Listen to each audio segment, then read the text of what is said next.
अध्याय 11 नया साहसी भारत 9 उपहार तैयार करना। जब भारत और भावना ने गिल्ड को अपनी पूर्णतः रिपोर्ट सौंपी तो प्रारंभिक प्रतिक्रिया इस प्रकार थी। क्या भूत प्रेत अपने हुनर दिखाने के लिए इंसानों का अपहरण और उन्हें डराते धमकाते थे? उनकी संख्या 200 से ज्यादा थी और हर एक के पास कवच और हथियार थे। और उनके नेता की बुद्धि इंसानों जितनी ही थी और वह मानव सभ्यता को निगलने की योजना बना रहा था। और तुम मुझे बता रही हो कि 2 साहसी लोगों ने उनका पूरी तरह सफाया कर दिया। भावना, क्या तुमने चुपके से अपना करियर बदलकर नाटककार बन लिया? गिल्ड के नजरिए से यह बात समझ में आती थी। साहसी लोग अक्सर अपने कारनामों को बड़ा चढ़ाकर बताते थे, लेकिन ये किसी भी तरह से तर्कसंगत नहीं था। हालांकि भावना ने जिद की कि अगर उन्हें उस पर शक है तो वे खुद जाकर इसकी पुष्टि करें। उसने यहां तक कह दिया कि अगर वह झूठ बोल रही है तो वह जिंदगी भर रिसेप्शनिस्ट की नौकरी करने को तैयार है।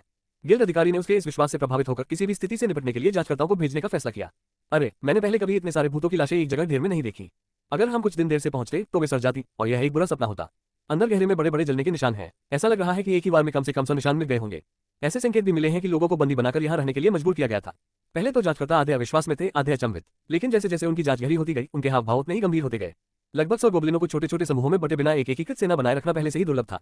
लेकिन ये तथ्य कि यह समूह न केवल हथियारों और कवच से सुसज्जित था, बल्कि उनमें से कुछ के पास विशेष रूप से निर्मित उपकरण भी थे, इसे नकारना असंभव था। अनुभवी जांचकर्ताओं को जल्दी ही यह एहसास हो गया कि यह आसानी से पूरे राज्य में आपदा का रूप ले सकता था। जांच रिपोर्ट, जो रैंप 2 खोज के लिए असामान्य रूप से गंभीर थी, पूर्वी शाखा प्रमुख तक पहुंची, जिन्होंने इसे पढ़ते ही तुरंत शाप दे दिया। तो उन्होंने चीजों को तब तक बढ़ने दिया जब तक कि यह इतना बुरा नहीं हो गया। फिर इसे एक साधारण भूत प्रेत उन्मूलन अनुरोध के रूप में प्रचन करके हमें धोखा दिया। शाखा प्रमुख ने तुरंत बैरन के क्षेत्र का सामना किया। पहले तो बैरन ने यह दावा करने की कोशिश की कि उन्हें स्थिति की कोई जानकारी नहीं थी, लेकिन जब गिल्ड ने दबाव बनाना जारी रखा तो उन्होंने बेशर्मी से जवाब दिया, यह इतना बुरा इसलिए हुआ क्योंकि आपने इसे जल्दी से नहीं संभाला। इस प्रकार एडवेंचरस गिल्ड और कुलीन वर्ग के बीच शत्रुता के लंबे और कड़वे इतिहास में एक और पृष्ठ जुड़ गया। बेशक यह उच्च अधिकारियों के बीच नोबेलाइट के गौरव की लड़ाई मात्र थी। उनके नीचे के लोगों के लिए जो बात सबसे अधिक महत्वपूर्ण थी वह थी उनका तत्काल भुगतान। हम आपको और पैसे नहीं दे सकते। भावना का चेहरा काला पड़ता देख गिल्ड अधिकारी ने जल्दी से कहा, अगर आपने पहले ही स्थिति की सूचना दे दी होती और कार्रवाई करने से पहले गिल्ड द्वारा क्लाइंट के साथ फिर से बातचीत करने का इंतजार किया होता तो आपको किए गए काम के लिए उचित इनाम मिलता। लेकिन इस बार आपने किसी भी तरह की बातचीत से पहले ही समस्या का समाधान कर दिया। इसलिए स्वाभाविक रूप से हम केवल मूल शर्तों के अनुसार ही भुगतान कर सकते हैं। चलिए एक पल के लिए आधिकारिक तर्क को किनारे रख देते हैं। असली मुद्दा क्या है? बैरन ने दूसरे रईसों को भी अपने साथ मिला लिया। अब वह कोई भी अतिरिक्त इनाम देने से साफ इनकार कर रहा है और हिम्मत हो तो मुझ पर टूट पड़ो के रवैये पर अड़ा हुआ है। धिक्कार है, मैं तो उसे वही 2 टुकड़ों में बांट देना चाहता था।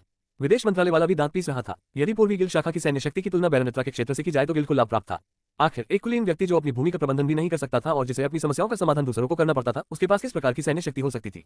लेकिन यदि संघ बल का सहारा लेता और बैरन से ऋण वसूली करने की कोशिश करता तो वे न केवल बैरन से लड़ रहे होते बल्कि वे राज्य के संपूर्ण कुलीन वर्ग को अपना दुश्मन बना रहे होते। बिरका के कुलीन लोग निस्संदेह भ्रष्ट और निर्दयी थे, लेकिन ठीक इसी कारण से वे ऐसी किसी भी चीज के प्रति अत्यंत संवेदनशील थे जो उनके अधिकार और यथास्थिति को खतरा पहुंचा सकती थी। खैर, आखिरकार अगर वे भविष्य की नौकरियों के लिए हम पर भरोसा नहीं कर पाए तो वे मुसीबत में पड़ जाएंगे। देर सवेर वे किसी माथा को बस के नीचे फेंक देंगे, कहेंगे मुझे अंदाजा ही नहीं था कि हालात इतने बिगड़ जाएंगे, और कोई अधूरा समझौता पेश कर देंगे। बस इंतजार करो। नहीं, कोई बात नहीं। बिना किसी गारंटी के हम कब तक इंतजार करेंगे? क्या आप मुझसे कह रहे हैं कि मैं गिल्ड का खजाना खोलकर अपनी जेब से आपको पैसे दूं? ज्यादा से ज्यादा मैं आपके गिल्ड के कर्ज को माफ करने पर विचार कर सकता हूं। मुझे इसकी जरूरत नहीं है, बस आधिकारिक तौर पर स्वीकार कर लो। भावना ने 3 उंगलियां उठाई। भारत, उसे रैंक 3 पर पदोन्नत करो। उसने यह अर्जित किया है। रुको, ये काम शुरू करने से पहले तुमने रैंक 2 के साथ साथ रैंक 3 के अनुरोध स्वीकार करने की अनुमति मांगी थी, और वह भी इस शर्त पर कि तुम 3 और खोजें पूरी करो। इस अनुरोध का स्वरूप बदल गया है, इसलिए पुरस्कार भी बदलने चाहिए। अगर आपको इसे सही ठहराने के लिए किसी बहाने की जरूरत है तो यह उपलब्धि ही काफी है।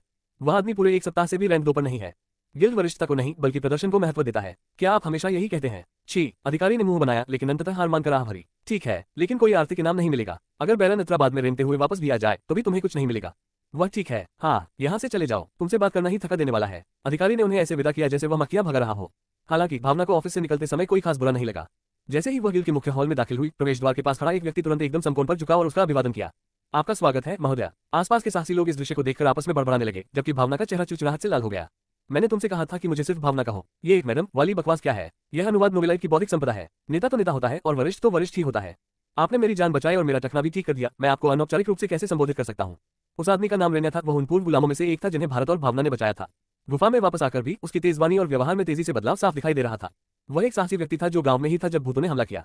अन्य मुक्त दासों के विपरीत जो भूतों द्वारा इकट्ठा की गई रसद लेकर नए घर की तलाश में निकल पड़े थे, रेन्या भारत और भावना से चिपका रहा और उनसे जिद करता रहा कि वे उसे अपने यहाँ काम करने दे, भले ही वह कुली का ही क्यों न हो। भावना रेन्या के चापलूस स्वभाव से सावधान थी और उसे वापस भेजना चाहती थी, लेकिन भारत ने उसे अपने साथ रखने पर जोर दिया, और ऐसा करने का उनका कारण सचमुच बेतुका था। इस प्रकार के कुत्ते को खतरे का जबरदस्त अंदाजा होता है। अगर हम उसे अपने आसपास रखें और उस पर नजर रखें तो जब भी वह कोई संदिग्ध चीज देखेगा तो ये हमारे लिए फायदेमंद होगा। अन्यथा कोई इस बात का जवाब कैसे दे सकता है कि चलो हम भी खदान के लिए एक कैंडी ले आए? क्या सब कुछ ठीक रहा? मेरे स्वामी ने कहा था कि वे रेस्तरां में पहले से ही खाना ऑर्डर कर देंगे, और उन्होंने मुझसे कहा था कि जब आपका खाना खत्म हो जाए तो मैं आपको वहां तक पहुंचा दूं। काश वो ये मैडम वाली बकवास बंद कर दे। और वैसे भी क्या वो मुझसे उम्र में बड़ा नहीं है? एक गहरी सांस लेकर भावना रेन्या के पीछे चलने लगी। जिस रेस्टोरेंट में वे पहुंचे वह ज्यादा आलीशान तो नहीं था, लेकिन फिर भी महंगा जरूर था। वहां वे भारत के पास पहुंचे, जिसने पहले ही एक टेबल बुक कर ली थी, और बातचीत शुरू कर दी। बातचीत सफल रही। गिल्ड अधिकारी तेजी से काम कर रहा है, इसलिए कल तक आपको रैंक 3 एडवेंचर प्रमाण पत्र जारी कर दिया जाएगा। बहुत बढ़िया काम। रेन्या, तुम्हारा काम कैसा रहा? जी हाँ सर, मैंने अपना संबद्धता स्थानांतरण सफलतापूर्वक पूरा कर लिया है। मैं अब दक्षिण पूर्वी शाखा का हिस्सा नहीं हूँ, मैं अब पूर्वी शाखा का सदस्य हूँ। मैं आपकी सेवा करने के लिए तत्पर हूँ। मैं अपना जीवन आपके उद्देश्य के लिए समर्पित कर दूंगा। बहुत खूब, हाँ जरूर। भावना इस तरह सिकुड़ गई मानो उसका पूरा शरीर सिकुड़ गया हो, लेकिन भारत अविचलित रहा। एक युवराज के रूप में उन्होंने हर तरह की चापलूसी और चाटुकारिता का अनुभव किया था। अभिजात वर्ग की सूक्ष्म चालाकी और नाटकीयता की तुलना में इस तरह की खुली चाटुकारिता लगभग ताजगी देने वाली थी, मानो किसी बच्चे को नाटक करते हुए देख रहे हो। क्या गोब्लिनों द्वारा एकत्रित की गई आपूर्ति के संबंध में कोई समस्या थी? वास्तव में नहीं, इस बारे में ज्यादा चर्चा नहीं हुई। शुरू से ही हमें उपोत्पाद लेने का अधिकार था, इसलिए अगर कोई इस मुद्दे को उठाता भी तो कोई फर्क नहीं पड़ता। पहली नजर में ऐसा लग रहा था कि दोनों साहसी लोगों को उनकी उपलब्धि के लिए केवल मान्यता मिली है, कोई खास आर्थिक पुरस्कार नहीं मिला है, लेकिन वास्तव में ऐसा नहीं था। गोबलिन लॉर्ड ने अपने स्वयं के राज्य के निर्माण के लिए आसपास के क्षेत्रों की छानबीन की, व्यवहारिक रूप से उन्हें लूटा तथा संसाधनों का एक विशाल भंडार इकट्ठा किया। जबकि मांस और तेल जैसी चीजों का परिवहन और बिक्री करना बोझिल था, चमड़े की स्थिति अलग थी। चमड़े को बड़े बड़े ढेरों में बांधकर भारत काफी मात्रा में चमड़े को अकेले ही उठा सकता था। विभिन्न स्थानों पर इसे बेचकर जो धन प्राप्त हुआ वह उनके जीवन को पूरी तरह से बदलने के लिए पर्याप्त नहीं था, लेकिन यह एक ठोस राशि थी, एक सम्मानजनक संपत्ति। मैंने सुना है कि आपके ऊपर गिल का कर्ज है, पहले उसे चुका क्यों नहीं देते? अगर आपके पास पैसे कम हो तो मैं भी अपना हिस्सा दे सकता हूँ। भारत के सुझाव पर भावना ने दृढ़ता से अपना सिर हिलाया। नहीं, ऐसा नहीं चलेगा। अगर हम शुरू से ही अपनी कमाई का एक निश्चित प्रतिशत पार्टी फंड के रूप में आवंटित करने पर सहमत होते तो बात अलग होती, लेकिन पार्टी सदस्यों के बीच पैसों के लेन देन को सख्ती से संभालना जरूरी है। कई होनहार पार्टियां इसलिए बिखर गई क्योंकि उन्होंने ऐसा नहीं किया। भावना के लिए भारत एक जीवन रेखा थी जिसे वह कतई नहीं खो सकती थी। सिर्फ इसलिए कि वह अभी संघर्ष कर रही थी, इसका मतलब यह नहीं था कि उसे उस रस्सी को चाकू से फाड़ना शुरू कर देना चाहिए जिससे वह चिपकी हुई थी। ऐसा तो कोई बेवकूफी करेगा। जब तक मैं ये दिखाता रहूंगा कि मैं नियमित रूप से किस्तें चुका रहा हूं, तब तक गिल्ड मुझ पर ज्यादा दबाव नहीं डालेगा। दरअसल वे चाहेंगे कि मैं समय लूं ताकि वे ब्याज वसूलते रहें। उसने यह नहीं बताया कि भारत से मिलने से पहले वह न्यूनतम आवश्यक भुगतान भी नहीं कर पाती थी, जिसके कारण उसे रिसेप्शनिस्ट के रूप में काम करना पड़ा। वह दया नहीं चाहती थी और इसके लिए उसे खुद को मजबूत करने की जरूरत थी। चूंकि हम कल से केवल रैंक 3 की क्वेस्ट ही आधिकारिक तौर पर स्वीकार कर पाएंगे, तो चलिए खाने के बाद बाकी दिन की छुट्टी ले लेते हैं और कल सुबह गिल्ड के सामने मिलते हैं। क्या यह आपके लिए ठीक रहेगा? समझा? जी मैडम। चलो खाना ठंडा होने से पहले खाना शुरू कर दे। खाना खाते समय भी भावना का ध्यान उसके सामने रखे भोजन पर नहीं था, वह भविष्य की योजना बनाने में व्यस्त थी। इस रकम में एक सही जादू का औजार खरीदना नामुमकिन है, यहाँ तक कि जादू के स्क्रॉल भी काफी सस्ते हैं। मनपोषण वे व्यवहारिक तो हैं लेकिन उपभोग्य हैं। शायद मुझे और पैसे बचा लेने चाहिए। वह ध्यान देने में असफल रही। जब वह विचारों में खोई हुई थी, भारत उसे स्पष्ट भाव से देख रहा था। तारांकन दूसरों से अलग होने के बाद सराय में अपने कमरे में लौटकर भारत चुपचाप गहरी सोच में डूबा बैठा रहा। तभी छाया से एक आवाज फुसफुसाई। कितनी सराहनीय महिला है। उसके पास एक ऐसा पुरुष है जो उसकी सारी समस्याएं हल कर सकता है, अगर वह बस पूछ ले। लेकिन उस पर निर्भर रहने और भीख मांगने के बजाय वह खुद को संभालने के लिए संघर्ष करती है। तुम जाकर उसे दिलासा क्यों नहीं देते? हम शायद अगर तुम उसे ठीक से गले लगा लो तो वह सचमुच सहज महसूस करेगी। भले ही यह सिर्फ तुम्हारा क्लोन हो, ये रात में भी सब कुछ कर सकता है, इसलिए चिंता मत करो। आप कुछ समय से चुप थे और अब जब आप अंततः बोल रहे हैं तो आप क्या कहना चाहते हैं? भारत के व्यंग्य से भी मोहिनी विचलित नहीं हुई। अच्छा, एक राक्षस और क्या कहेगा? क्या मैं तुम दोनों को कहूं कि तुम दोनों साथ में एक अच्छी स्वास्थ्यकर सुबह की सैर करो? ओह, ये तो वाकई अच्छा लग रहा है। एक जादूगर सिर्फ मंत्रों पर निर्भर नहीं रह सकता, उसे अपनी सहनशक्ति भी प्रशिक्षित करनी होती है। एक बार तो तुमने कुछ उपयोगी बात कही है। मैं भविष्य में ऐसी ही और सलाह की उम्मीद करूंगा। मोहिनी का रूप अदृश्य था, लेकिन भारत आसानी से उसके हाव भाव की कल्पना कर सकता था। सबसे अधिक संभावना यह है कि यह किसी कड़वे कीड़े को काटने जैसा है। वैसे क्या आप मेरे साथ सौदा करने में रुचि रखेंगे? सौदा? आप कब से? क्लोन जादू सिखाने के बाद भी यूसिड्रा ने लगातार राजकुमार को विभिन्न अनुबंधों के लिए लुभाने की कोशिश की, लेकिन हर बार उसे प्रतिरोध की लोहे की दीवार का सामना करना पड़ा। लेकिन अब वह अचानक खुद ही अनुबंधों का जिक्र करने लगा था। उत्सुकता से ज्यादा उसे शक हुआ। क्या आप किसी ऐसे मंत्र या तकनीक के बारे में जानते हैं जो जादूगर के लिए उपयोगी हो? बिल्कुल, लेकिन क्या आपको इसके लिए सचमुच बातचीत करने की जरूरत है? आप तो खुद ही काफी कुछ जानते हैं। मैं जिन मंत्रों का इस्तेमाल करता हूँ वे सभी विशेष रूप से साम्राज्य द्वारा विकसित किए गए थे। अगर वे कभी लीक हो गए तो इससे भारी समस्याएं पैदा हो जाएंगी। इससे भावना भी खतरे में पड़ सकती है। तो आप मेरी शक्ति उधार लेना चाहते हैं? इसकी कीमत क्या है? भारत द एडवेंचरर के रूप में मैं राक्षसों का वध करता हूँ और उनकी आत्माएं प्राप्त करता हूँ। आपको उन्हें भस्म करना होता है। आपको मिलने वाला प्रतिशत इस बात पर निर्भर करता है कि मंत्र या तकनीक कितनी उपयोगी और कम जोखिम वाली है। रुको, मैं पहले से ही मन और आत्माओं को अपने आप खा सकता हूँ, मुझे आपकी अनुमति की आवश्यकता नहीं है। और अब आप इसे भुगतान के रूप में दे रहे हैं। पूरा भी नहीं बल्कि प्रतिशत के रूप में। तुम क्या कह रहे हो? अगर मैं अपने क्लोन मैजिक से चैनल नहीं बनाता तो तुम फंस जाओगे, इंपीरियल पैलेस से बाहर नहीं निकल पाओगे, या फिर मैं अभी से तुमसे टोल शुल्क लेना शुरू कर दूं। आप जानते हैं, अगर आपने मेरे साथ उस साहसी लड़की के साथ जितना अच्छा व्यवहार किया है उसका आधा भी किया होता तो मैं वास्तव में आपकी अधिक मदद करने पर विचार कर सकता था। मोहिनी ने बड़बड़ाया, लेकिन यह महसूस करते हुए कि भारत हिलने वाला नहीं है, उसने एक भरी। और फिर वह बोली, आत्मा पलायन के बारे में क्या ख्याल है? अध्याय 1212 नया साहसी भारत 10। शिष्टाचार व्यक्ति पर निर्भर करता है। भारत का चेहरा बर्फ की तरह ठंडा हो गया। आमतौर पर यूसिड्रा से बात करते समय उसे बस सचेतन रूप से अपने विचार उसकी ओर मोड़ने होते थे, लेकिन इस बार उसने अनजाने में ही जोर से बोल दिया था। बोलने से पहले अपने दिमाग का इस्तेमाल करें। मोहिनी ने आक्रोशपूर्वक विरोध किया। क्यों? क्या आपको लगता है कि दानव उपासक और चुड़ैलें बिना किसी कारण के विश्राम दिनों को लेकर जुनूनी है? मन इकट्ठा करने का इससे तेज, आसान और कुशल कोई तरीका नहीं है। उस महिला जैसी किसी के लिए जिसका प्राकृतिक मन भंडार कम है, उसकी क्षमता एक पल में कई गुना बढ़ जाएगी। समस्या तो स्वयं विधि में है। क्या उसे भावना को यह बताना चाहिए था कि उसके पास उसकी शक्ति बढ़ाने की एक तकनीक है और वह तकनीक आत्माहरण साबित हुई? बहाने की भी कोई गुंजाइश नहीं होती, ये तो सरासर यौन उत्पीड़न होता। साहसिक लोगों की बातचीत में अश्लील चुटकुले मुख्य हो सकते हैं, लेकिन वास्तव में किसी पार्टी सदस्य पर ऐसा कुछ करना पूरी तरह से अलग मामला है। तकनीकी रूप से सोल ड्रेन में ऐसा कुछ भी शामिल नहीं है। जब तक त्वचा से सीधा संपर्क है, आप अपने लक्ष्य से जीवन शक्ति और मन को अवशोषित कर सकते हैं। यहाँ तक कि गिरे हुए दुश्मन की आत्मा और ऊर्जा को अवशोषित करना भी इसी तकनीक के अंतर्गत वर्गीकृत है। ये संस्करण अधिक उचित लगता है। 70% कैसा रहेगा? रुको, यह उन मुख्य तकनीकों में से एक है जिसने मुझे आर्गुमेंट की उपाधि दिलाई। ये कहीं से भी पर्याप्त नहीं है, ये 100% होना चाहिए, साथ ही एक अतिरिक्त बोनस भी। अब जब मैं इसके बारे में सोचता हूं तो 65% पर्याप्त होना चाहिए। रुको, क्या तुम सचमुच कीमत कम करने की बात कर रहे हो जबकि मैं ही कुछ छोड़ रहा हूँ? और प्रतिशत कम क्यों हो रहा है? इसका उद्देश्य भावना को मजबूत बनाने में मदद करना है। अगर आप सब कुछ ले लेंगे तो ऐसा लगेगा कि उसने तकनीक सीखी ही नहीं। 60%, ये हास्यास्पद है। सच कहूं तो अगर मैं 100% भी ले लूं तब भी मैं तुम्हें ये सिखाने के लिए नुकसान में रहूंगा। आपको पूरा ज्ञान या तकनीक साझा करने की जरूरत नहीं है। अगर यह ऐसी चीज है जिसका इस्तेमाल किसी उपकरण की तरह किया जा सकता है तो ये ठीक रहेगा। इस तरह ज्ञान के लीक होने का कोई खतरा नहीं है। 55%, ये कहना आसान है, करना मुश्किल। क्या आपको लगता है कि ऐसी चीजें बसी हुई बना दी जा सकती है? समझ गया। 50%, रुको, ठीक है, मैं करूंगा। मुझे खुशी है कि हम एक पारस्परिक रूप से संतोषजनक समझौते पर पहुंच गए हैं। तुम शैतान कमीने, भारत ने भौहें उठाई। यदि किसी राक्षस द्वारा किसी को शैतान कहना अपमान माना जाता है तो क्या उसे वास्तव में अपमान माना जाएगा? लगभग 10 मिनट बाद भारत की छाया से एक छोटी सी अंगूठी बाहर निकली। ऐसा कुछ जो कथित तौर पर मनमाने ढंग से नहीं बनाया जा सकता था, निश्चित रूप से बहुत जल्दी पूरा हो गया। मैंने अपने सार के एक हिस्से को क्रिस्टलीकृत कर लिया है। अगर पहनने वाला राक्षसों या मनुष्यों को मारता है तो यह उनकी जीवन शक्ति के एक हिस्से को अवशोषित कर लेगा और उन्हें हस्तांतरित कर देगा। अगर वे अंगूठी पहनते समय अपने हाथ से सीधा संपर्क नोवाइट मूल स्रोत बनाए रखते हैं तो अवशोषण दर बढ़ जाती है। मोहिनी की आवाज में थकान का भाव था। ऐसा लग रहा था कि अंगूठी बनाना इतना आसान नहीं था। क्या इससे कुल मन क्षमता बढ़ती है या सिर्फ वर्तमान भंडार बढ़ता है? दोनों। यदि उपयोगकर्ता के भंडार खाली हैं तो यह उन्हें फिर से भर देता है। यदि वे भरे हुए हैं तो यह उनकी क्षमता का विस्तार करता है। दिलचस्प। भारत सचमुच प्रभावित हुआ। तो संक्षेप में यह एक आरपीजी प्रणाली की तरह था जहां राक्षसों को हराने से अनुभव और आंकड़े बढ़ जाते थे, सिवाय इसके कि यह विशेष रूप से मन पर लागू होता था। आम साहसी लोगों के लिए 100 गॉब्लिन मारने से उनकी क्षमताओं में कोई खास सुधार नहीं होता। लेकिन इस अंगूठी के साथ ये लगभग धोखा था। क्या इसके कोई दुष्प्रभाव या प्रतिबंध है? उस महिला के अलावा कोई भी इसका इस्तेमाल नहीं कर सकता। आखिरकार ये सौदा किसी ऐसी चीज के लिए था जो उसकी मदद करेगी। भारत ने सिर हिलाया। मोहिनी संभवतः नहीं चाहेगी कि उसकी शक्ति किसी के भी हाथों में चली जाए, यही कुछ सीमा थी। लेकिन सच में आप उस पर इतना क्यों अड़े हुए हैं? अटका हुआ मैं। हाँ, अगर आप शुद्ध प्रतिभा और क्षमता की तलाश में हैं तो वह भावना लड़की कुछ खास नहीं है। किसी कमजोर को लेने और उसे निखारने की कोशिश करने के बजाय क्या ये बेहतर नहीं होगा कि आप खुद ही आगे बढ़ें और जरूरत पड़ने पर अपने स्तर के लोगों के साथ मिलकर काम करें? मोहिनी को भारत का तर्क समझ में नहीं आया। अभी तो उसे बस एक होनहार नौसिखिया ही समझा जा रहा था।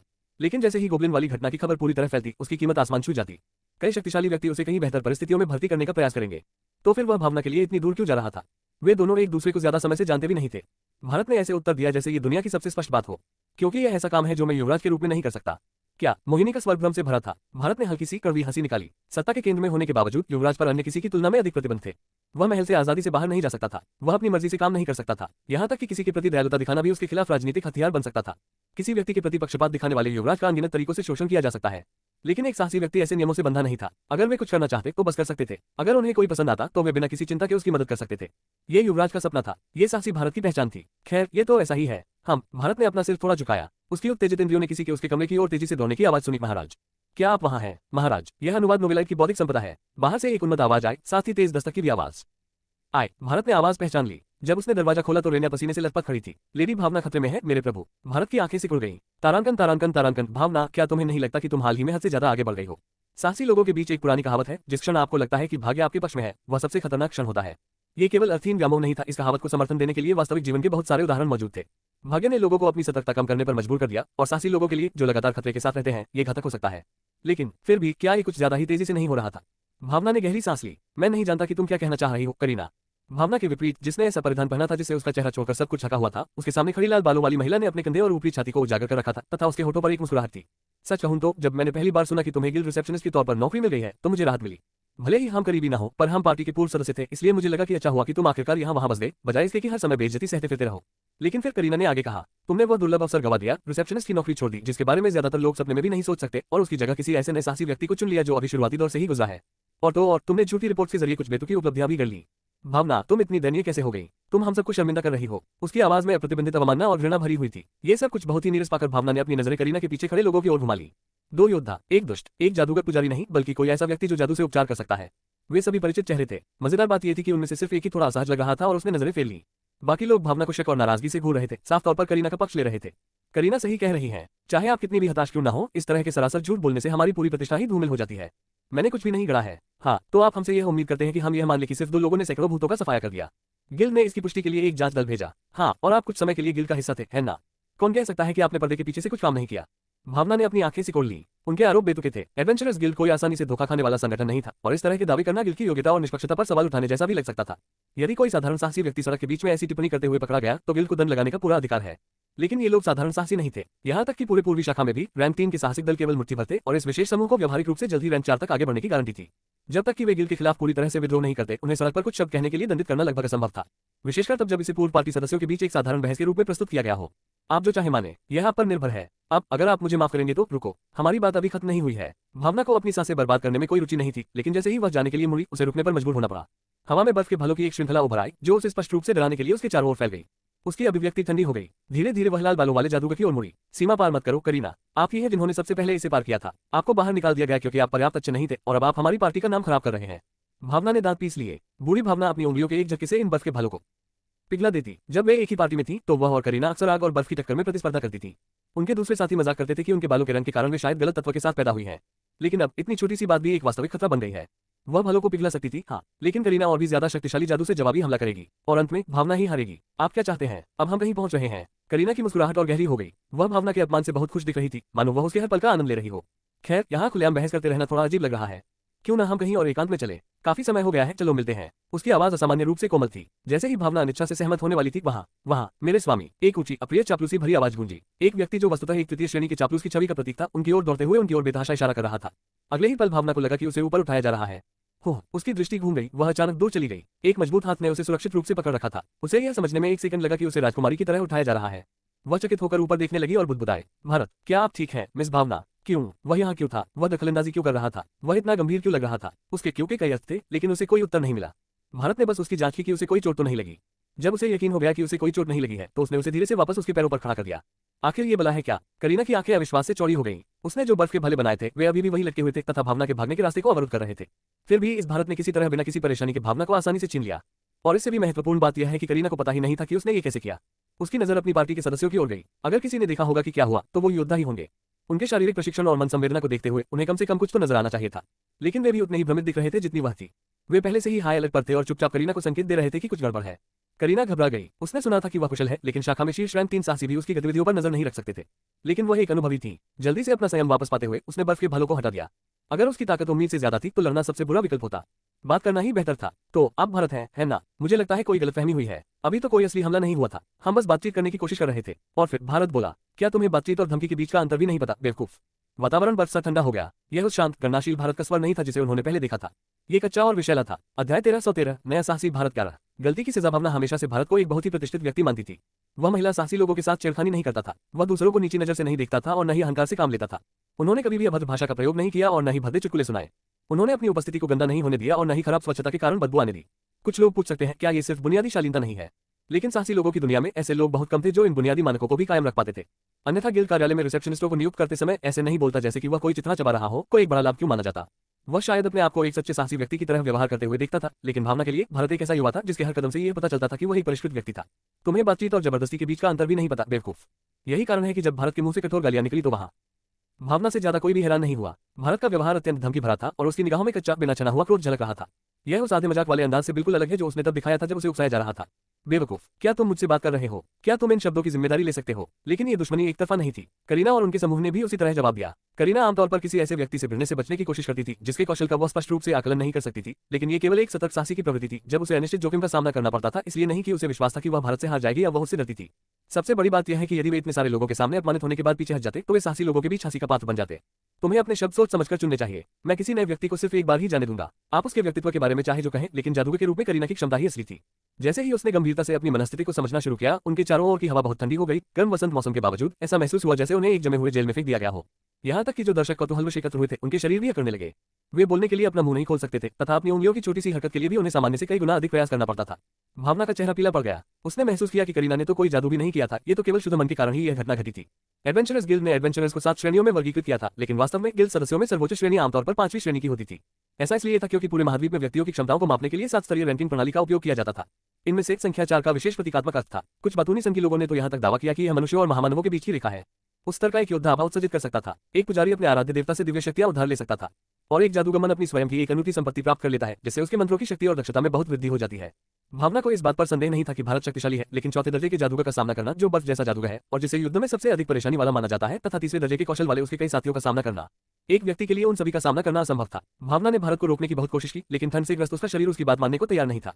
वह केवल भारत के कॉलर को कमजोर ढंग से पकड़ सकी। भारत ने अपनी नजरें उसकी ओर घुमाई। ठीक ठाक है, यह एक छोटा सा वाक्य था, लेकिन ये बात पूर्ण विश्वास के साथ कही गई थी। जमे हुए भावना को पीछे छोड़कर भारत करीना की ओर बढ़ा। करीना ने अपनी आंखें सिकुड़ी और एक हिमखंड उठाकर भारत की ओर फेंका। वाह, ये हमला जो भारत के गल को छूकर उसे चौंका देना चाहिए था, भारत के अपने ही हाथ से पूरी तरह रोक दिया गया। उसने हवा में उड़ते हुए हिमखंड को पकड़ लिया था। कैसे? तेज ठंड के बावजूद भारत की बिजली जैसी तेज हरकतें करीना को एक पल के लिए चौंका गई, लेकिन उसने तुरंत ही यह समझ लिया कि यह उसकी गलती थी। शून्य से नीचे के तापमान में नंगे हाथों से बर्फ या धातु को पकड़ने पर त्वचा चिपक सकती है और तुरंत फट सकती है। अगर उसने उसे ब्लेड से या अपने हाथ के पिछले हिस्से से हटा दिया होता तो शायद, लेकिन अगर उसे अपनी नंगी हथेली से पकड़ा होता तो उसका हाथ बर्फ के साथ चिपक जाना चाहिए था। करीना ने 3 और हिमकंड बुलाए और उन्हें दागा। यदि वह अपने बाएं हाथ से एक को पकड़ भी लेता तो भी वह दूसरों को नहीं रोक पाता। वह उसे मारने की कोशिश नहीं कर रही थी, लेकिन ठंड उसकी हड्डियों तक पहुंच जाती, वह कई दिनों तक बिस्तर पर पड़ा रहता। हालांकि एक बार फिर करीना की उम्मीदें टूट गईं। भारत, जो अपने दाहिने हाथ का उपयोग नहीं कर पा रहा था, ने लापरवाही से अपना हाथ बढ़ाया और कलाई के एक झटके से हवा से 3 बर्फ के टुकड़े उखाड़ लिए। अब कुल 4 हिमखंड उसकी उंगलियों के बीच तीर की तरह फंस गए थे। भारत ने अपना हाथ करीना की ओर बढ़ाया, मानो दिखावा कर रहा हो, फिर अपनी मुट्ठी भींची और बर्फ के टुकड़ों को कुचलकर टुकड़े टुकड़े कर दिया। करीना दूरी बढ़ाने के लिए पीछे हट गई और उसकी जगह 2 योद्धा आगे बढ़ गए। तुम कमीने, तुम सच में ऐसा करना चाहते हो? यह अनुवाद नोवेलाइट की बौद्धिक संपदा है। छी, धिक्कार है। उनमें से एक वह भद्दा सा दिखने वाला आदमी था जो पहले भावना का मजाक उड़ा रहा था, अब करीना के संकेत पर उत्सुकता से प्रतिक्रिया दे रहा था। दूसरा व्यक्ति दाढ़ी वाला था जो इस स्थिति से खुश नहीं था, लेकिन फिर भी उसने आह भरी और खुद को तैयार कर लिया। अधिकांश साहसी लोग कपड़े या चमड़े के कवच के अलावा कुछ नहीं पहनते थे, और वह भी केवल धड़ या महत्वपूर्ण क्षेत्रों की रक्षा करता था, लेकिन ये दोनों चेनमेल और प्लेट कवच के पूर्ण सूट पहने हुए थे। और वे ठंड से प्रभावित नहीं दिखे, जिससे पता चलता है कि उनके पास ठंड से बचने का कोई न कोई तरीका था। वे किसी बड़े क्षेत्र से आए प्रशिक्षित सैनिकों के बराबर थे। आत्मविश्वास का एक स्तर अनुचित नहीं था, लेकिन भारत को जरा भी परवाह नहीं थी। वह आगे बढ़ता रहा। तुम कुतिया के बच्चे हो। शायद ये भारत का धैर्य था जिसने उसे नाराज कर दिया था। उस असभ्य आदमी ने अपनी लंबी तलवार घुमाई। करीना के विपरीत, जिसने कम से कम घातक स्थानों से बचने का लक्ष्य रखा था, इस व्यक्ति की हत्या करने की मंशा स्पष्ट थी। भारत ने एक बार फिर हाथ बढ़ाया। लोगों को एक भयानक दृश्य की उम्मीद थी जिसमें हर जगह खून फैला हुआ था, लेकिन तलवार ने भारत का हाथ नहीं काटा। वास्तव में इससे कोई खरोंच भी नहीं आई। यह तुम कमीने। वह सभ्य आदमी घबरा गया और उसने अपनी तलवार वापस खींचने की कोशिश की, लेकिन भारत का हाथ हिला तक नहीं। फिर नीचे से ऊपर की ओर एक झटके से भारत ने उस आदमी की पकड़ से तलवार को पूरी तरह से छीन लिया। उसने ब्लेड को ऐसे पकड़ा जैसे वह कोई हैंडल हो। वह आदमी पूरी तरह से स्तब्ध था। उसे समझ में नहीं आ रहा था कि क्या हो रहा है, लेकिन उसके साथी वहां खड़े होकर सिर्फ देख नहीं रहे थे। घट दाढ़ी वाले व्यक्ति ने षटकोणीय गदा से भारत की ओर निशाना साधा, जबकि एक चोर जो किसी तरह उसके पीछे पहुंचने में कामयाब हो गया था, ने उसकी पीठ पर खंजर तान दिया। स्थिति और भी बदतर हो गई जब भारत के सिर के ऊपर से पहले से कहीं अधिक बड़े आकार के हिमखंड गिरने लगे। ये निश्चित रूप से एक समन्वित हमला था जिसे अनुभवी सैनिकों का काम कहा जा सकता है। हालांकि ये भारत को प्रभावित करने के लिए पर्याप्त नहीं था। वाह, सबसे पहले जो गिरा वह कच्चा आदमी था। उसकी तलवार ब्लेड से नहीं बल्कि हैंडल और मुठ से उस आदमी के कंधे से टकराई और उसके शरीर में गहराई तक धंस गई। उसकी हंसली के टूटने से होने वाली पीड़ा असहनीय थी और बेहोश होने से पहले उस व्यक्ति को खून की उल्टी भी हुई। अपने प्रहार से उत्पन्न प्रतिक्षेप का उपयोग करते हुए भारत ने स्वयं को हवा में उल्टा कर लिया और दाढ़ी वाले योद्धा तथा चोर के हमलों से बच गया, जो हवा में उसी स्थान पर जा गिरे जहां कुछ क्षण पहले वह था। दूसरा चोर था। उसके सिर पर निशाना साधे गए हिमखंड को लात मारकर चकनाचूर करने के बाद भारत चोर के ऊपर चढ़ गया और उसके सिर के पिछले हिस्से को पकड़कर जोर से जमीन पर पटक दिया। धम्म, चोर का शरीर हिंसक रूप से ऐंठ गया और फिर लंगड़ाते हुए सारी ताकत खो बैठा, जिससे वह भयानक आवाज गूंज उठी। तीसरा दाढ़ी वाला योद्धा था। भारत ने तेजी से अपना सिर घुमाकर दूसरे उड़ते हुए हिमखंड को चकमा दिया, फिर दाढ़ी वाले योद्धा के धड़ पर लात मारी, जिससे वह पास की दीवार से टकरा गया। योद्धा यद्यपि अभी भी होश में था, सदमे से घबराकर कांप रहा था और अपने अंगों को हिला नहीं पा रहा था। चौथा वह चिकित्सक था जो पीछे बेकार खड़ा था। शायद उसकी कुशलता बाकियों की तुलना में कमजोर थी, क्योंकि जब उसके साथी हार रहे थे तब उसे पता ही नहीं चला कि उसके आसपास क्या हो रहा है। अब उसने जल्दी से एक उपचार मंत्र तैयार किया। करीना के विपरीत, जो भारत के मार्ग को अवरुद्ध करने के लिए नियंत्रण मंत्र का प्रयोग कर रही थी और बर्फ की बाधाएं बना रही थी, उपचारक इतनी धीमी गति से प्रतिक्रिया कर रहा था कि वह कोई वास्तविक मदद नहीं कर पा रहा था। भारत ने अपने रास्ते में बाधा बनी बर्फ की दीवार को लात मारकर तोड़ दिया और टूटे हुए टुकड़ों को चिकित्सक पर फेंक दिया। चिकित्सक स्वयं का बचाव भी नहीं कर सका और एक हास्यास्पद चीख के साथ मलबे के नीचे गिर पड़ा। वह कुचले हुए मेढक जैसा दिख रहा था। अंत में करीना अपने सारे जादू आसानी से उतरते देखकर उसे उनकी क्षमताओं में भारी अंतर का एहसास हुआ और वह कांप उठी, क्योंकि उसकी लड़ने की इच्छा पूरी तरह खत्म हो गई थी। भारत उसके पास आया और बोला, क्या आप भी लगता है कि ये सिर्फ अफवाह है? क्या आप भी आपको लगता है कि हम वो श्रेय लेने के लिए तथ्य गढ़ रहे हैं जो हमने कमाया ही नहीं? अगर आपका दिमाग रुई से भरा नहीं है तो आपको समझ जाना चाहिए, हमें ऐसा करने की जरूरत नहीं है। अगर हमें नतीजे चाहिए तो हम अपनी काबिलियत से उन्हें हासिल करते हैं। यद्यपि भारत के शब्द और निगाहें करीना की ओर थीं, फिर भी दर्शकों को पहले की तुलना में एक बिल्कुल अलग तरह की ठंडक महसूस हुई। हालांकि गिल ने सार्वजनिक रूप से करीना की पार्टी को स्वीकार किया था, लेकिन कई साहसी लोग थे जो भारत और भावना की उपलब्धियों पर संदेह करते थे। उन साहसी लोगों के लिए जो उनकी पीठ पीछे गपशप कर रहे थे, भारत के शब्द अब प्रत्यक्ष चेतावनी की तरह लग रहे थे। हालांकि उन्होंने जो दबाव महसूस किया वह करीना की तुलना में कुछ भी नहीं था, जो उसी समय भारत की आंखों के सामने थी। उसकी निगाह में करीना ने कुछ ऐसा विशाल देखा कि वह उसका विरोध करने की शक्ति भी नहीं जुटा सकी। वह एक बार फिफ्थ रैंक पार्टी के सदस्यों से मिली थी, जो एडवेंचरस गिल्ड में सबसे ऊंचे स्तर पर थी, लेकिन उनमें से किसी ने भी उसे कभी एक नजर से ऐसा महसूस नहीं कराया था। अंततः कांपती हुई आवाज में वह बोली, मैं गलत था, गलत, मैं गलत था। अंततः भारत के ठंडे चेहरे पर मुस्कान लौट आए। करीना ने भी यह जानकर खुशी व्यक्त की कि वह अभी भी जीवित है। फिर भारत अपने सामान्य शांत और विनम्र स्वर में लौट आया। तो फिर मुझे लगता है कि तुम्हें अपनी गलती की सजा मिलनी ही होगी। क्या? करीना शब्द नहीं निकाल सकी। थप्पड़ उसके गाल पर तेज चुभन के साथ उसका शरीर हवा में घूम गया और फिर पास के एक रेस्तरां के खाद्य अपशिष्ट बिन से टकरा गया। भारत ने संक्षेप में चारों ओर नजर दौड़ाई। पहली नजर में ऐसा लगा कि जैसे उसने दल के सभी 5 सदस्यों को पूरी तरह से नष्ट कर दिया है, लेकिन वास्तव में वह केवल योद्धा और चोर के साथ ही कठोर था, जबकि अन्य के साथ अपनी ताकत को नियंत्रित कर रहा था। भारत के अपने मानकों के अनुसार न तो अत्यधिक सजा दी गई और न ही उदारता बरती गई। हालांकि भारत को पता था कि उसका निर्णय हमेशा सही नहीं होता, इसलिए वह भावना की ओर मुड़ा और उससे पूछा, क्या यहाँ कोई और भी है जो और सजा का हकदार है? अगर आप मुझे कोई निश्चित संख्या बता सके या बता सके कि आप उन्हें कितनी सजा देना चाहेंगे तो बहुत मदद मिलेगी। कैसी पागलपन भरी बातें। भावना, जो समझदार थी, अपने सच्चे विचार लगभग बोल ही पड़ी, लेकिन तभी उसे याद आया कि उसके सामने खड़ा ये प्राणी एक तरह से उसका उपकारक और जीवन रेखा दोनों था। उसने सोच समझकर अपने शब्दों को ठीक किया। मुझे लगता है कि यह पर्याप्त है। क्या ऐसा है? जैसी उम्मीद थी, मेरा फैसला बिल्कुल सही था। हम भारत ने संतुष्ट होकर सिर हिलाया। उसकी आंखें इतनी साफ थी कि कोई भी भावना या अन्य एक शब्द भी नहीं बोल सका। आखिर इस आदमी को आदर्श युवराज कैसे माना जा रहा है? तो ऐसा इसलिए है क्योंकि वह इसे वहां जारी नहीं कर सकता, इसलिए ये यहाँ फैल रहा है। यह एहसास उनमें से किसी तक कभी नहीं पहुंचा। अध्याय 1414 नया साहसी भारत 12। हताशा लेना को सफाई का काम सौंपने के बाद भारत भावना को वापस उस सराय में ले गया जहां वह ठहरी हुई थी। लड़ाई के तुरंत बाद भारत की बातों और हरकतों से भावना स्तब्ध और अवाक रह गई थी। लेकिन जैसे जैसे समय बीतता गया उसके चेहरे का भाव गहराता गया और अब किसी को भी साफ दिख रहा था कि वह खुलेआम गहरी उदासी का प्रदर्शन कर रही थी। भारत ने अपना गाल खुजाया और भावना से बोला, लगता है आज आपकी हालत ठीक नहीं है, क्यों ना आप थोड़ा आराम कर ले, हम कल मिलते हैं। मैंने आपके बगल वाला कमरा बुक कर लिया है, अगर कुछ भी हुआ तो मैं तुरंत जवाब दे सकूंगा। कृपया निश्चिंत रहें भारत, रुको, क्या तुम थोड़ा समय दे सकते हो? भावना ने बीच में ही टोकते हुए उसकी ओर दृढ़ निश्चय भरी आंखों से देखा। भारत एक क्षण के लिए हिचकिचाया, फिर कुर्सी पर वापस बैठ गया। भावना की कहानी शुरू हुई। तारांकन तारांकन भावना की माँ एक जादूगरनी थी। यह कोई रूपक नहीं था कि कैसे एक बच्चा अपने माता पिता को जादुई व्यक्ति के रूप में देख सकता है। उसकी माँ सचमुच हवा से आग उगलती थी और दूसरों को छूने मात्र से ही ठीक कर देती थी। जादू एक दुर्लभ और पूजनीय विद्या है। लकड़ी से आग और पानी से बर्फ जैसे मंत्र जो सबसे बुनियादी और अक्सर खारिज कर दिए जाने वाले जादू हैं, इतने महंगे हैं कि आम लोग उनके बारे में सपने में भी नहीं सोच सकते हैं, और जब वे उन्हें पाने में कामयाब भी हो जाते हैं तो वे आमतौर पर नकली होते हैं। इस अर्थ में एक ग्रामीण गांव की गृहिणी के लिए, चाहे वह किसी महान पदवी वाली भी ना हो, अनेक प्रकार के जादू को कुशलता से संचालित कर पाना निस्संदेह एक अजीब बात थी। लेकिन युवा भावना इस विचित्रता को समझ नहीं सका। उसकी माँ का रूप रंग एक सामान्य किसान महिला से कहीं अधिक स्वच्छ और सुंदर था। वह पिता जिसे उसने कभी नहीं देखा था, जो उसके जीवन में कभी नहीं आया था। एक घिसी हुई तलवार जिसे उसकी माँ ने अपने घर के एक कोने में सावधानी से रखा हुआ था। पढ़ने और लिखने की बुनियादी बातें, साथ ही खाने की मेज पर शिष्टाचार जो उससे स्वाभाविक रूप से सीखने की अपेक्षा की गई थी। जब तक वह बड़ी नहीं हो गई और समाज में प्रवेश नहीं किया और अधिक अनुभव प्राप्त नहीं कर लिया, तब तक उसे यह एहसास नहीं हुआ कि ये सब चीजें उसके लिए सामान्य से कोसों दूर थीं। लेकिन एक युवा लड़की होने के नाते उसके पास जो कुछ था उसका मूल्य समझने की समझ नहीं थी। माँ और बेटी के रूप में उनका जीवन अपेक्षाकृत समृद्ध था। भावना की माँ अपनी सुंदरता और गरिमा के साथ ग्रामीण गांव में एक अजीब उपस्थिति थी, लेकिन वह इतनी मूल्यवान थी कि उसे अस्वीकार नहीं किया जा सकता था। एक ऐसे गांव में जहां पुजारियों के लिए कोई मंदिर नहीं है और न ही कोई उचित औषधि विक्रेता है, वे एक जादूगर को कैसे मना कर सकते हैं जो लोगों को सिर्फ स्पर्श से ठीक कर सकता है। भावना की माँ ने गांव वालों को ठीक करते समय बदले में कुछ नहीं मांगा, लेकिन इसके कारण लोग अक्सर कृतज्ञता के कारण उसे छोटे छोटे उपहार देते थे। जब उनके परिवार या प्रियजन बीमार या घायल होते थे तो उस एकमात्र व्यक्ति के साथ अच्छे संबंध रखने में कोई बुराई नहीं थी जो उन्हें ठीक कर सकता था। भावना की माँ के प्रति गांव वालों का जो सम्मान और स्नेह था वह भावना को भी मिला और उसने इसका स्पष्ट अनुभव किया। भावना अपनी माँ से प्यार करती थी और उसकी माँ भी उससे प्यार करती थी। ऐसा लग रहा था कि उनके शांतिपूर्ण और खुशहाल दिन हमेशा चलते रहेंगे। लेकिन वह खुशी अचानक उनसे छीन ली गई। एक मोटी और जहरीली बैंगनी धुंध उसके भीतर से भयानक भयावह चीखें गूंज रही थी। शिकारी चाचा, जिन्होंने कभी उसे खुशी खुशी कुछ जंगली फल दिए थे, अब अपना आधा सिर कुचले गंदा तरल पदार्थ फिरते हुए सड़कों पर घूम रहे थे। गांव के मुखिया का तीसरा बेटा, जिसने साहसी बनने और गांव छोड़ने की शेखी बघारी थी, अब जानवर की तरह चिल्लाया और अपने भाई की गर्दन पर दांत गड़ा दिया। मृतकों ने जीवितों पर आक्रमण कर दिया तथा जो पीड़ित मारे गए थे वे आक्रामक हो गए तथा बदले में उन्होंने दूसरों का वध कर दिया। गांव एक जीवित नरक बन गया। इस सारी अराजकता के बीच ग्रामीणों का एकजुटता केंद्र भावना की माँ थी। भावना के लिए पाए बनाने के लिए उसने जो लपटें जलाई, वही आग मृतकों को जलाकर राख कर देने वाली बन गई और जीवित रहने के लिए गांव वाले उससे चिपक गए। अंततः जब सभी शवों को हटा दिया गया और ग्रामीणों के चेहरों पर आशा की किरण लौट आई, तभी यह प्रकट हुआ। काफी अप्रत्याशित किस्मत। मुझे लगा कि मैं बस कुछ तुच्छ मिनियंस की भरपाई कर रहा हूँ, लेकिन ऐसी जगह पर दिल की सामग्री का एक नया स्रोत मिलना। एक लिच जिसकी खोपड़ी राख की तरह पीली थी और जहां उसकी आंखें होनी चाहिए वहां नीली आग चमक रही थी, उत्साहित स्वर में बोल रहा था जैसे कि उसे सड़क पर एक सिक्का मिल गया हो। न तो भावना, न ही उसकी माँ और न ही कोई भी ग्रामीण लिच से बहस कर सका।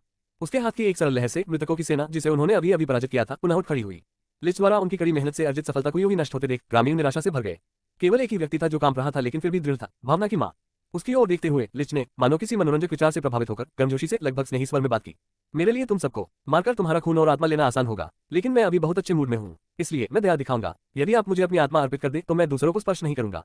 दया का प्रस्ताव वास्तव में एक क्रूर जहर था। जादू में सहमति अविश्वसनीय रूप से महत्वपूर्ण है। बाहरी शक्ति के माध्यम से जबरन किया गया अनुबंध व्यक्ति की अपनी सहमति से किए गए अनुबंध की तुलना में कमजोर होता है।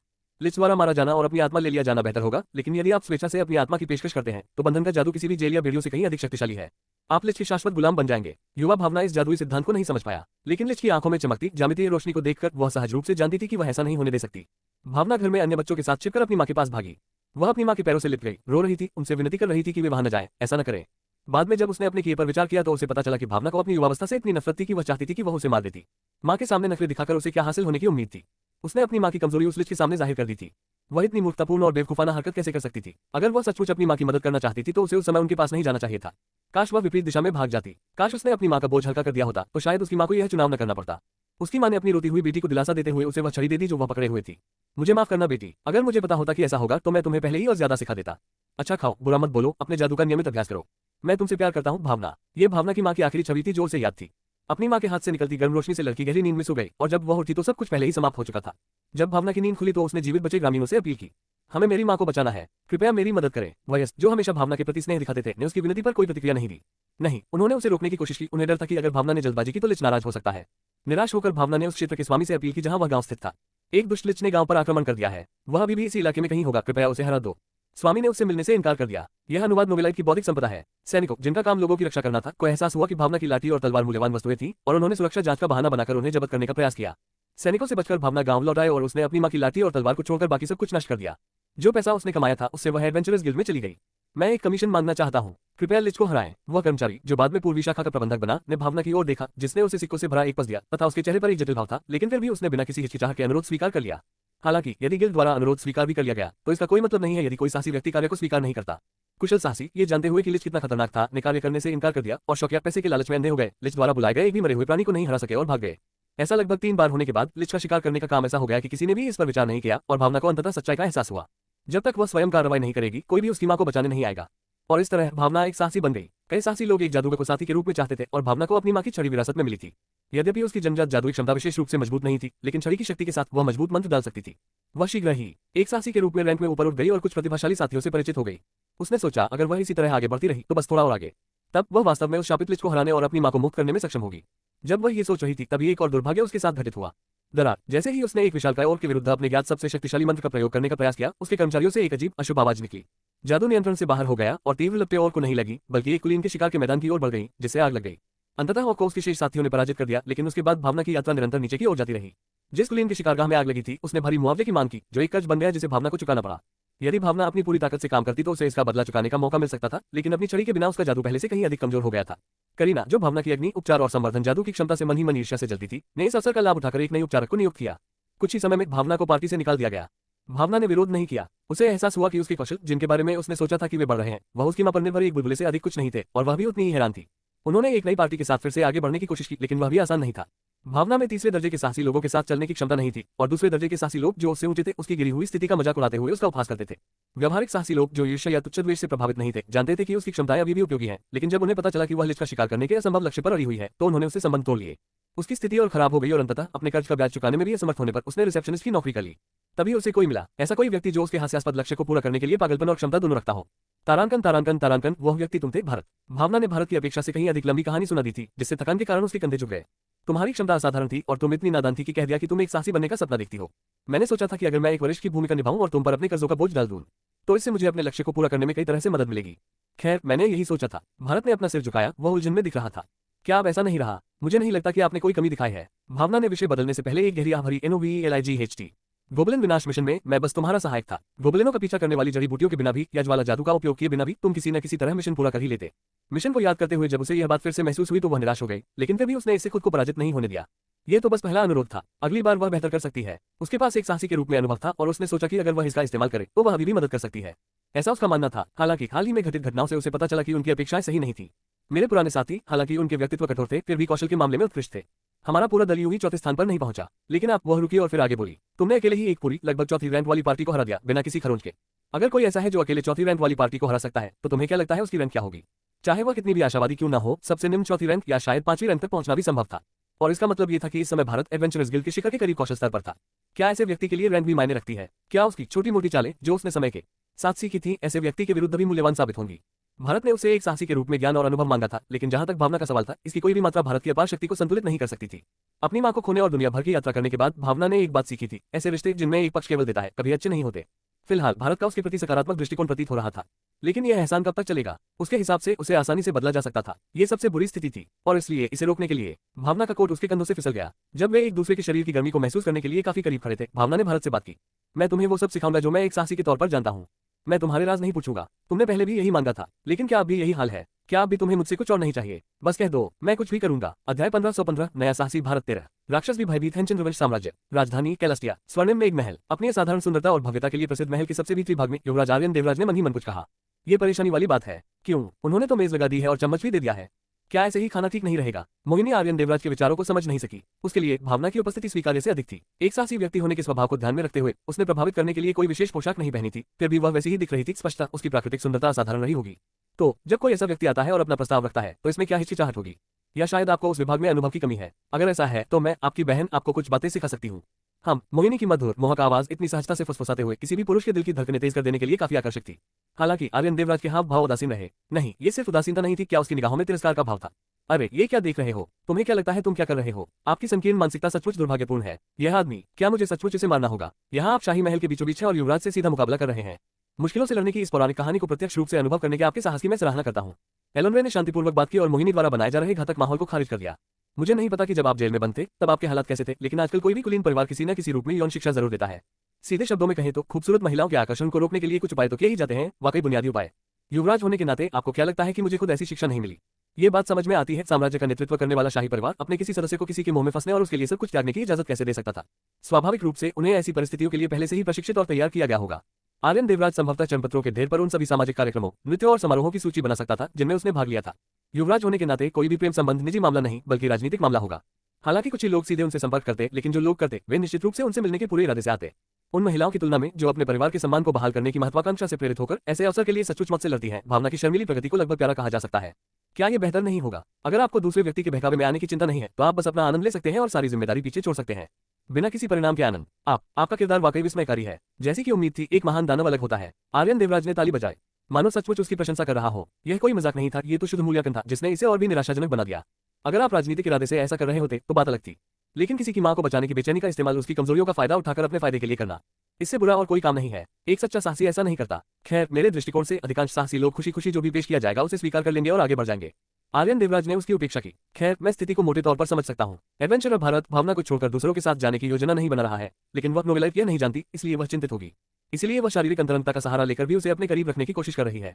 आप ऐसे बात करते हैं जैसे आप बहुत तार्किक हैं, लेकिन इसे इतनी स्पष्टता से व्यक्त करना वास्तव में असावधानी है। आप जानते हैं, सबसे पहले मुझे उसका आत्मसम्मान बढ़ाना होगा। कम आत्मसम्मान वाले लोग दूसरों पर ज्यादा आसानी से निर्भर हो जाते हैं। उस ऋण को तैयार करना एक अच्छा फैसला था। अगर इससे भावना की क्षमताएं बेहतर होती हैं तो भले ही वह मानसिक रूप से गिरी हुई थी, वह फिर से अपने पैरों पर खड़ी हो सकेगी। बिल्कुल सही। खैर, मुझे आश्चर्य है कि क्या यह इतना आसान होगा। मोहिनी ने यह सोचा, लेकिन उसने चुप रहना ही उचित समझा। आर्यन देवराज को कष्ट सहना किसी तुच्छ इच्छा से नहीं था। नहीं, वह एक महान दानव के रूप में जिसने अपनी सेक्युबस वंशावली की सीमाओं को पार कर लिया था और खुद को एक अद्वितीय प्राणी के रूप में स्थापित कर लिया था, वह कभी भी इस स्तर तक नहीं गिरेगी। शायद तारांकन भावना की इस घोषणा के बाद की मैं कुछ भी करूंगी। भारत काफी देर तक चुप रहा और बस उसे देखता रहा। जितनी देर तक ये सन्नाटा छाया रहा, भावना उतनी ही अधिक चिंता और अधीरता से कांपने लगी। जितना अधिक वह इसे दबाने की कोशिश करती, उतना ही उसका कांपना तेज हो जाता और उसका दिल इतनी जोर से धड़कने लगता कि उसे चक्कर आने लगता। क्या उसके शब्द बहुत कठोर थे? क्या वह उसे एक चरित्रहीन महिला समझता था और अब उसे घृणा करता था? क्या उसे चुप रहना चाहिए था और कोई मूर्खतापूर्ण काम नहीं करना चाहिए था? जब भावना का मन उलझन में था, भारत का हाथ अंततः उसकी ओर बढ़ा और उसके कंधे पर अटका। राहत महसूस करते हुए भावना ने खुद को संभाला, लेकिन उसके कपड़े उतारने के बजाय भारत ने उसके कपड़े ठीक किए, हेम को सीधा किया। यह एक राहत की बात थी, लेकिन उससे भी ज्यादा कुछ था निराशा। भारत के इस कदम को अस्वीकृति समझते हुए भावना ने कड़वे भाव से कहा, मुझे माफ करना। मुझे लगता है मैंने तुम पर दबाव डाला। ऐसा बिल्कुल नहीं है। कम से कम अब मुझे पता चल गया है कि आपका दृढ़ संकल्प कैसा है। भारत ने शांति से उत्तर दिया। उसने अपनी जेब में हाथ डाला और भावना को आश्चर्यचकित करते हुए एक अंगूठी निकाली और उसे दे दी। भारत जब बोल रहा था तो भावना पलके झपका रही थी। उसे समझ नहीं आ रहा था। मैं कुछ समय से इस बारे में सोच रहा था, क्या मुझे इसे तुम्हें दे देना चाहिए? यह ऐसी चीज है जिसका मैं इस्तेमाल नहीं कर सकता। खैर, यह ऐसी चीज है जिसका मेरे लिए कोई मतलब नहीं है, लेकिन यह इतनी कीमती है कि इसे यूं ही किसी को नहीं दिया जा सकता। अगर यह बात सबको पता चल गई तो काफी हलचल मच सकती है। ये वास्तव में क्या है? भावना ने हैरान होकर पूछा। यह अनुवाद नोवेलाइट की बौद्धिक संपदा है। इसे सार अवशोषण की अंगूठी कहा जाता है। इसे पहनने पर अगर पहनने वाला किसी जीवित प्राणी को हरा देता है तो यह उसकी जीवन शक्ति को अवशोषित कर लेती है और उसे पहनने वाले के लिए जादुई शक्ति में बदल देती है।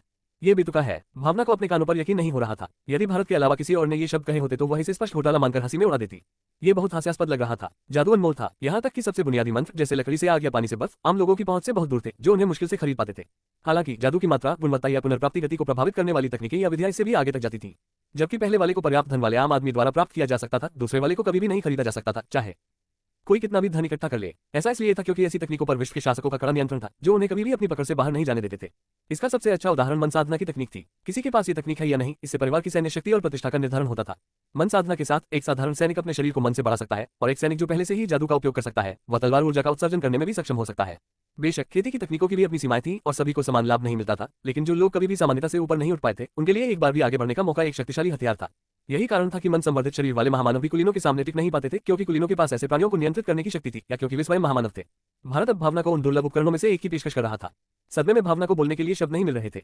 यह न जानते हुए कि क्या जवाब दे, उसने सबसे बुनियादी सवाल पूछा, क्यों तुम यह मेरे लिए कर रहे हो? भारत ने सरलता से उत्तर दिया, क्योंकि तुम मेरी साथी हो भावना। भारत, तुम्हें मुझसे कहीं अधिक योग्य और प्रतिभाशाली साथी मिल सकते हैं, हो सकता है, लेकिन आखिरकार तुम ही पहले व्यक्ति थे जिन्होंने मुझे पहचाना और पूरी तरह से समर्पित हो गए, यहाँ तक कि अपना सब कुछ मुझे दे दिया। मैं किसी ऐसे व्यक्ति के साथ काम करना पसंद करूंगा जो मुझे भी स्वीकार करे। भारत ने अपना रुख बदला और सीधे भावना का सामना किया। इतनी दूरी पर कि वे एक दूसरे की सांस महसूस कर सकते थे। वह बोला, भावना, मैं उतना परफेक्ट नहीं हूँ जितना तुम सोचती हो। मेरे पास बहुत सारे राज हैं जिन्हें मैं दूसरों के साथ साझा नहीं कर सकता। मैं काफी भौतिकवादी और स्वार्थी हूँ, और सच कहूँ तो मैं ऐसे साहसिक कार्यों के लिए जा रहा हूँ जो किसी भी तरह से नेक नहीं है। अगर तुम्हारे जैसे लोग जो सचमुच जीविका या लक्ष्य की तलाश में हैं, उन्हें यह अप्रिय लग सकता है, तो इसके लिए कोई बहाना नहीं है। अब तक उसकी निगाहें शांत और अस्पष्ट लग रही थी, लेकिन उन आंखों में एक आग थी जो इतनी तीव्रता से जल रही थी कि वह खतरनाक भी थी और अजीब तरह से आकर्षक भी। मैंने एक छिपे हुए खंडहर में कदम रखा है, उसकी रखवाली कर रहे राक्षसों और जालों को हराया है, एक दुष्ट जादूगर का नाश किया है, और उस बेचारी आत्मा को आजाद कराया है जिसे उसने पकड़ रखा था। यह मुझे रोमांचित करता है। भावना, तुमने मुझे एक लक्ष्य दिया है और मुझे वह लक्ष्य बहुत पसंद है। भावना उसे शून्य भाव से देखती रही। उसकी उन्नत आंखों में उसने स्वयं को देखा। उसका चेहरा धुंधला था, मानो वह नशे में हो। लेकिन उस लक्ष्य को पाने के लिए मैं अकेले नहीं कर सकता। मुझे एक योग्य, भरोसेमंद साथी की जरूरत है जो मेरे सपनों को साझा करे। भावना, तुमने मुझे वह लक्ष्य दिया है, इसलिए हम पहले से ही एक सपना साझा करते हैं। तुमने अपने कार्यों से अपना विश्वास साबित कर दिया है, अब बस योग्यता बाकी है, और मुझे विश्वास है कि यह अनुभूति इसमें मदद करेगी, इसलिए मैं इसे तुम्हें दे रहा हूँ। भारत पीछे हट गया। तभी भावना को एहसास हुआ कि वह सांस लेना भूल गई थी। हौंकते हुए वह बोली, आह मैं समझ गया, मैं अपना सर्वश्रेष्ठ प्रयास करूंगा। उत्कृष्ट। भारत ने हल्के से मुस्कुराकर उससे कहा कि वे कल मिलेंगे और चला गया। उसके जाने के बाद भावना काफी देर तक वहीं बैठी रही और भारत द्वारा दी गई अंगूठी को घूरती रही। धप धप उसका दिल धड़क रहा था, लेकिन इस बार उसे इतना दर्द हो रहा था जैसा पहले कभी नहीं हुआ था। तारांकन तारांकन तारांकन देखा, यह एकदम सही जवाब है। बेवजह के रोमांटिक झगड़ों को कम करना, शुद्ध सौहार्द का निर्माण करना, और अब हमारा लक्ष्य भी एक ही है। अरे रुको, तुम कोई शैतान सीनियर हो या कुछ और? तुम तो बिल्कुल भी इंसान नहीं लगते। माफ करें।